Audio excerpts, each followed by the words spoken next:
Pojava regulatornog tela posmatrača je tokom sljedećih 1000 godina dovela do toga da se formira još jedna grupacija koja tajno i javno učestvuje u ratu. Korupcija nije svakako samo proizvod zemlje.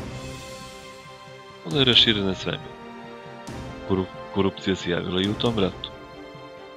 Ali pre objašnjenja korupcije moram napisati o propagandu. Propaganda je takva kao da opisuje srpske izbore, ali uvek oni drugi vode u propast i ti drugi se prikazuju kao ružne spodobe, nekako kao što mi prikazujemo Kuba Švabe kao svog ultra prima neprijatelja. Propaganda je moćna stvar u pogrešnim rukama. Uglavnom prvi mrze drugi, drugi mrze prvi. Zašto pominjem propagandu na nekoj dalekoj planeti? To postojanje propagande će se pokazati kao ključni faktor u razvoju ljudskog roda.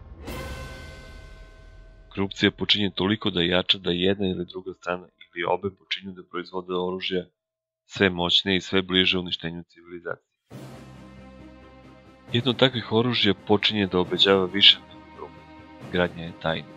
Posmatrači žbure na jedno ili oba oka. Oružje je emitter Higgsovih bozona. Bojno polje, vojske su suprotstavljene puno mrtvih na obe strane.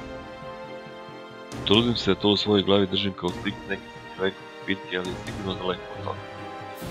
U jednom trenutku bitke aktivira se novo oružje, ali efekt je. Umesto uništenja otvara se portal i deo jedne i druge vojske kao i posmatrača biva prebačen na zemlju. Na zemlji u tom trenutku žive samo čovek, lik i majka.